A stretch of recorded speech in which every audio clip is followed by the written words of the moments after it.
ओम गणेश महागणेशाय नमः। राधे राधे दोस्तों, कैसे हैं आप सब। दोस्तों, पितृपक्ष पितरों को समर्पित होते हैं। पितृपक्ष में पितरों की आत्मा की शांति के लिए श्राद्ध तर्पण और पिंडदान किया जाता है। पितरों को कुछ भी श्रद्धापूर्वक अर्पित करना ही श्राद्ध कहलाता है।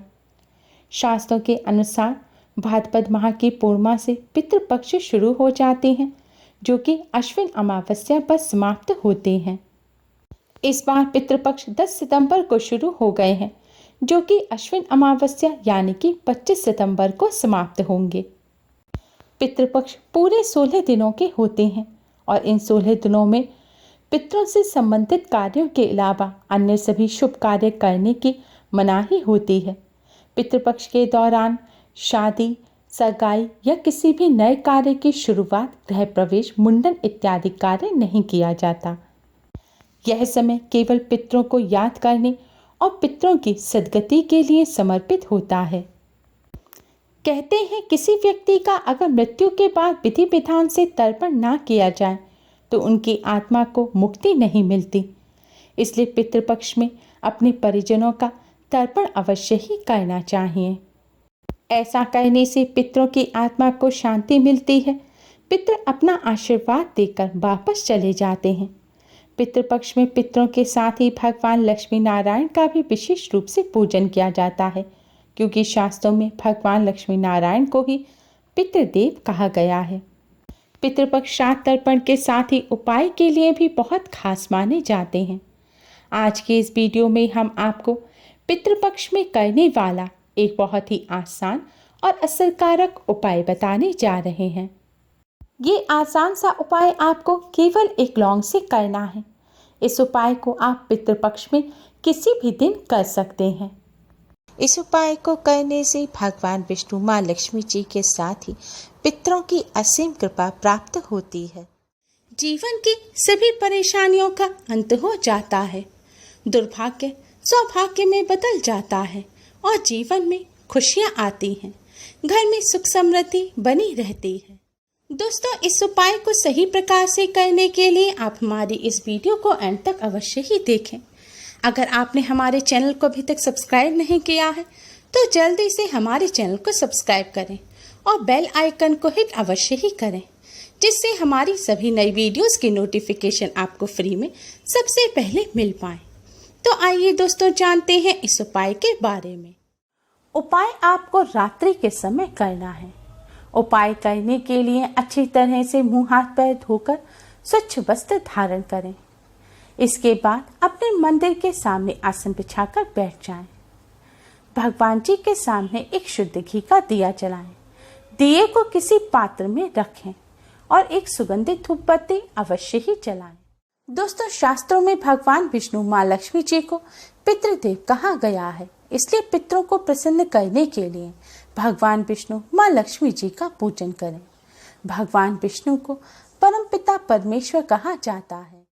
इसलिए आप सबसे पहले भगवान श्री गणेश को प्रणाम करें, फिर भगवान विष्णु, माँ लक्ष्मी जी को प्रणाम करें, इसके बाद पितृदेव को प्रणाम करें।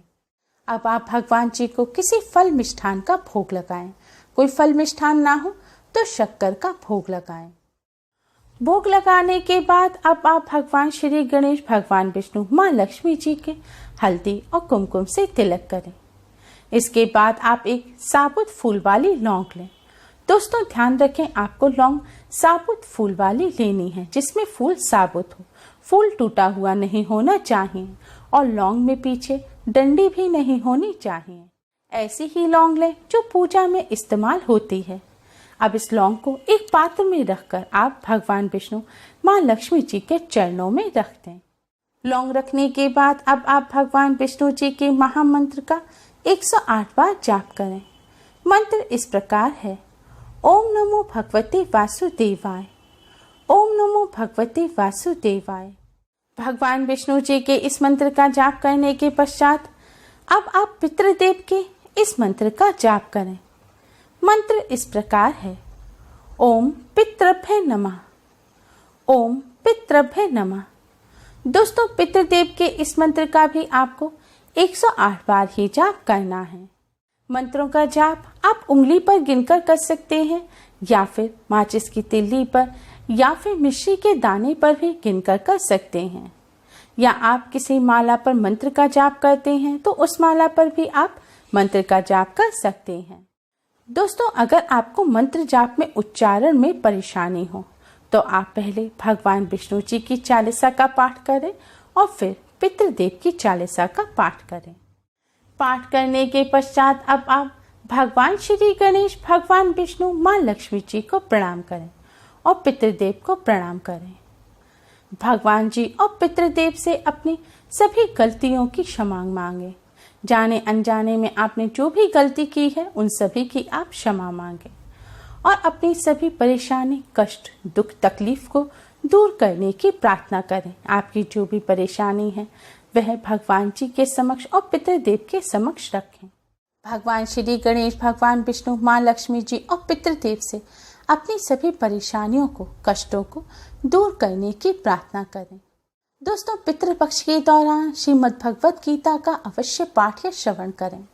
आप पाठ ना कर सकें, हमारे चैनल पर आपको श्रीमद् भगवत गीता जी का रोज एक अध्याय की वीडियो मिल जाएगी। आप उस वीडियो को अवश्य ही सुनें और उससे लाभ प्राप्त करें। और पितृपक्ष की कथा भी आपको हमारे चैनल पर मिल जाएगी। पितृपक्ष के दौरान रोजाना पितृपक्ष की कथा को भी अवश्य सुनें। इससे पितरों का आशीर्वाद प्राप्त होता है और भगवत गीता जी का पाठ सुनने से पितरों की आत्मा को शांति मिलती है, पितरों को मोक्ष मिलता है। इससे पितृदोष से मुक्ति मिलती है। दोस्तों, पूजन करने के पश्चात अब आप लौंग को अपने दाहिने हाथ में उठा लें और मुट्ठी में दबा लें। इसके बाद आप इस लौंग को ले जाकर किसी खुले स्थान पर जाएं या अपनी छत पर जाएं।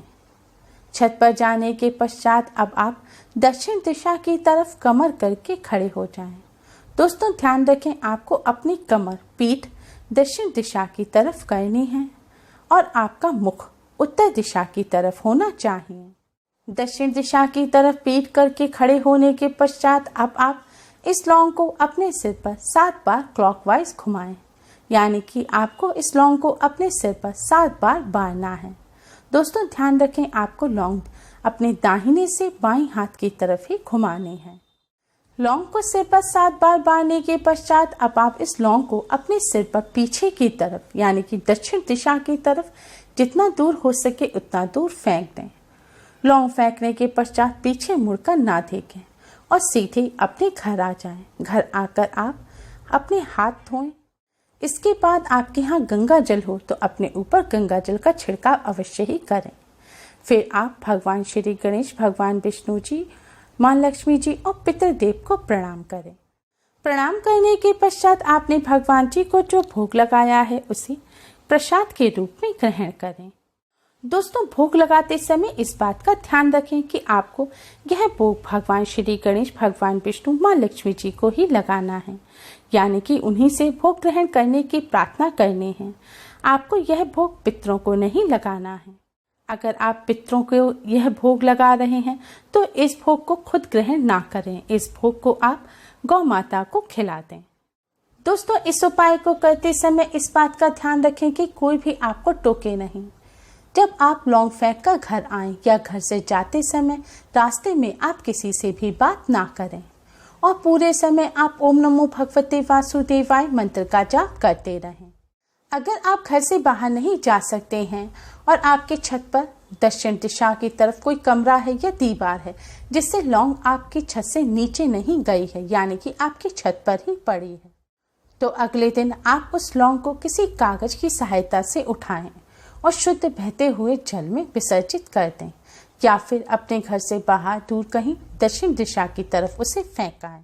दोस्तों, इस उपाय को करने से भगवान श्री गणेश, भगवान विष्णु, माँ लक्ष्मी जी और पितृदेव की कृपा से जीवन के सभी प्रकार के कष्टों और संकटों से मुक्ति मिलती है।